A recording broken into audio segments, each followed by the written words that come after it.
Vijesti radija Astra.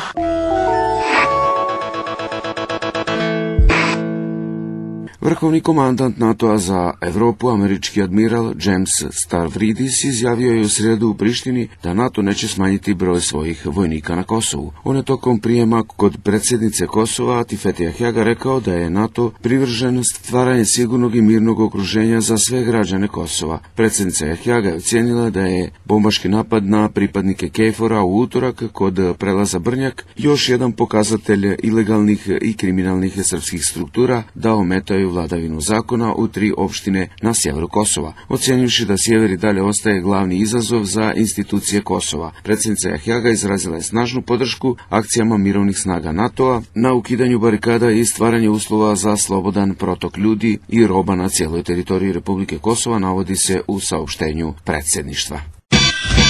Vlada Kosova je na svojoj sjednici u srijedu imenovala Andrijanu Hodžić za šeficu administrativne kancelarije za sjever Mitrovice. Obrazlažući prijedlog o imenovanju Hodžićeve, zamjenik premijera Kosova i ministar lokalne uprave Slobodan Petrović je rekao da na konkursu za tu funkciju bilo je 7 kandidata. Hodžićeva je do sada bila koordinator ekipe za formiranje nove opštine Sjeverna Mitrovica, a sada na čelu kancelarije ima ista ovlašćenja koja imaju predsjednici opštine na Kosovu. Zadatak administrativne kancelarije, kako je najavljeno ranije, jeste da pruža usluge građanima i koordinira investicije u ovom dijelu Kosova. Kancelarija će u početku imati 7 direkcija sa 55 zaposlenih. Na konkursu za 55 radnika prijavilo se više od 1400 kandidata. Kancelarija će imati do 80 radnih mjesta i godišnji budžet od 4 miliona eura na osnovu usluge za zajednice u infrastrukturne objekte u Sjevernoj Mitrovici.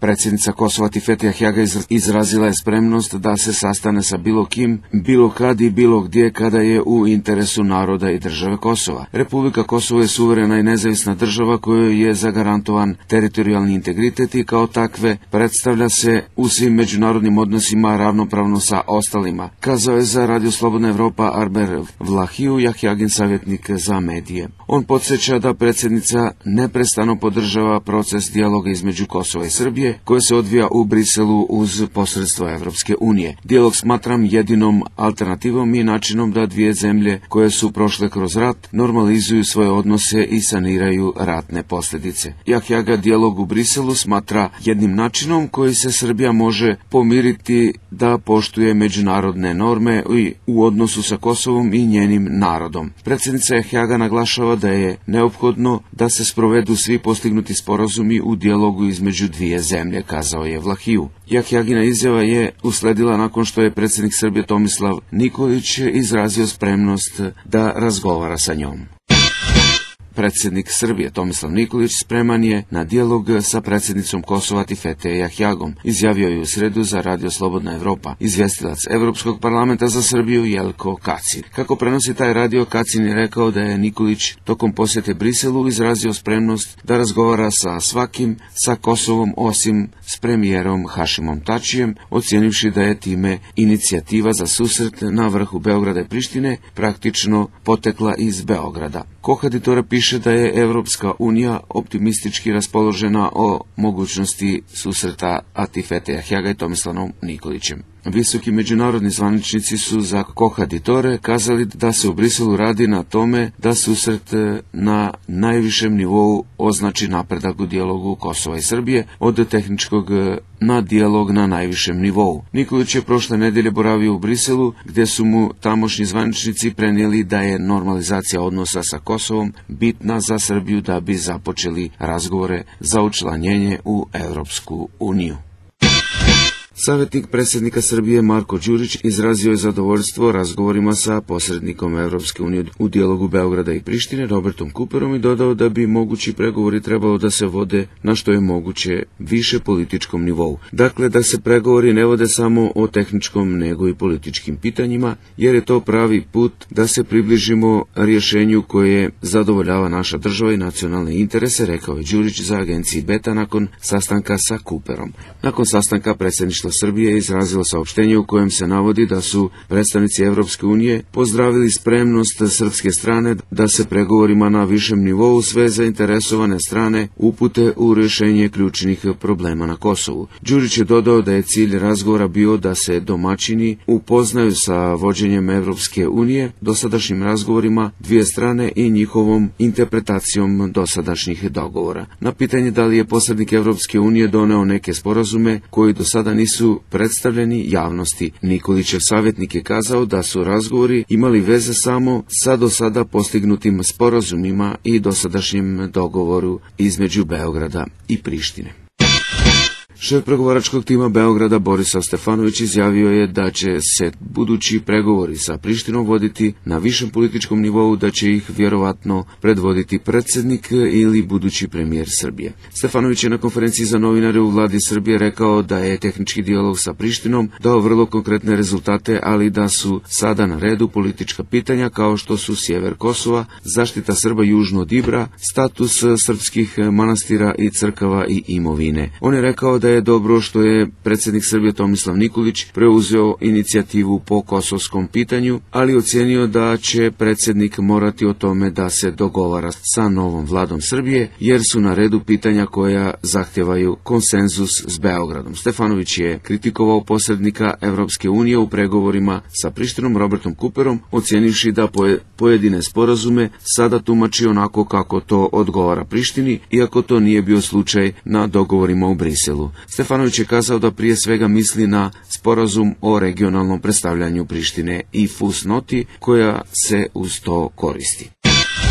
Državni sekretar u Ministarstvu za Kosovo u vladi Srbije Oliver Ivanović ocjenio je u srijedu da na Kosovu predstoji vruće leto u kojem će biti sporedičnih incidenata. Dijalogom mi držimo pod kontrolom situaciju koja je napeta i koja može svakog momenta da eskalira i da se pretvori u nekakav incident, što nikome nije u interesu, kazao je Ivanović za Radio televiziji Srbije. On je ocjenio da se situacija može držati pod kontrolom samo ako se dijalog nastavi i podsjetio da u daljem razgovoru postoje teške teme, poput telekomunikacija koje i onako izgledaju kao tehničke, uvijek imaju u političku konotaciju. Kosovo nije država i ono ne može da ima poseban telefonski broj. Veoma je bitno da rešimo pitanje naših mobilnih i fiksnih operatera, jer to je ono što bi građanima bilo od velikog značaja, kazao je Ivanović. Komentarišući pojedine najave da Evropska unija želi sastanak srpskog predsjednika Tomislava Nikolića i predsjednice Kosova Tifete Jahjaga, kao i da Srbija otvori svoje diplomatsko predstavništvo na Kosovu, Ivanović je naveo da takvi zvanični zahtjevi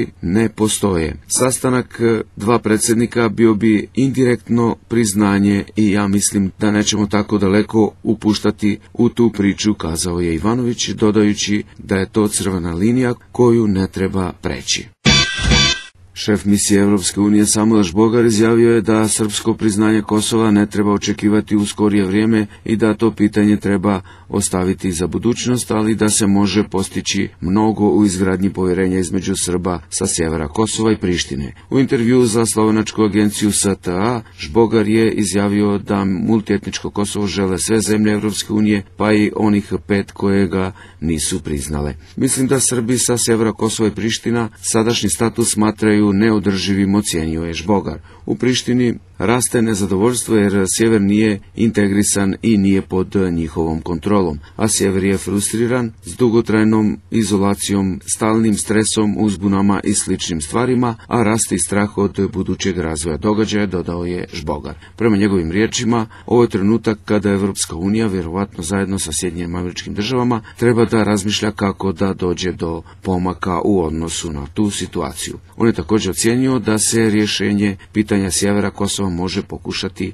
pošto se u Beogradu formira nova vlada. Traženje rješenja za sjevera Kosova vjerojatno bi olakšalo dalje korake. Ne bih se usudio da govorim o priznanju, ali bi barem nekako normalizacija odnosa bila dobrodošla. Nadam se da će do nje i doći pošto dođe do stabilizacije na sjeveru Kosova, kazao je Žbogar. Ministarstvo vanjskih poslova negira da je vlada Kosova podnijela zahtjev za učlanjenje u organizaciju Islamske konferencije. Savjetnik ministra vanjskih poslova Envera Hodžeja, Arban Behrami, je izjavio da je premijer Hašim Tači na sastanku sa generalnim sekretarom organizacije Islamske konferencije Ekmedinom Ihsandogluom prošle nedjelje zatražio od ove organizacije da pomogne Kosovu, ali nije tražio da ono bude i primljeno u ovu organizaciju. Do danas Kosovo nije podnijelo zahtjev za članstvo u organizaciji Islamske konferencije. Status ove organizacije ne dozvoljava zemljama koje nisu članice Ujedinjenih nacija da se učlanje u njoj, kazao je Behrami. On nije odbio mogućnost podnošenja zahtjeva u buduće kada budu stvoreni uslovi. Informativna agencija MENA Fin na Bliskom istoku prenela je da je generalni sekretar ove organizacije Ekmedin Ihsandoglu pozdravio odluku Kosova da postane nestalna članica Organizacije za islamsku saradnju. U stvari, u objavljenom saopštenju na zvaničnom web sajtu Organizacija Islamske konferencije nakon sastanka Tačija sa Ihsanogluom nije ništa pomenuo u vezi učlanjenja Kosova u organizaciji. Isto tako nešto nije pomenuto ni u saopštenju ureda premijera istog dana. Više od jedne decenije Elektroenergetska korporacija Kosova uživa veliku pažnju kosovskih i međunarodnih institucija. Investicije u ovoj kompaniji bile su mnogo veće u odnosu na druga preduzeća.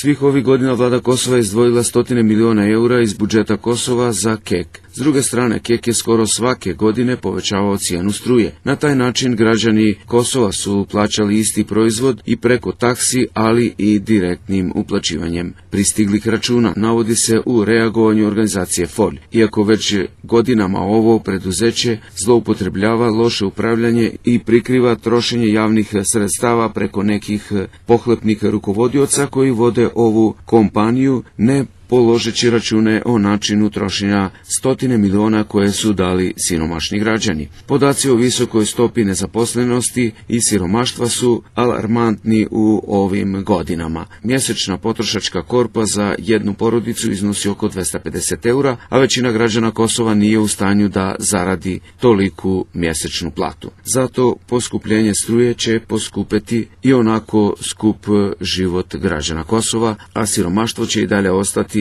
i nemogućnost da se zaradi za dostojanstven život. Zato FOLJ zahtjeva od regulatorne kancelarije za energiju KEK-a i svih drugih relevantnih institucija da poništi odluku o poskupljenju struje i imaju na umu teško socioekonomsko stanje građana Kosova. Regulatorna komisija za energiju donela je odluku o poskupljenju struje za 8,9%.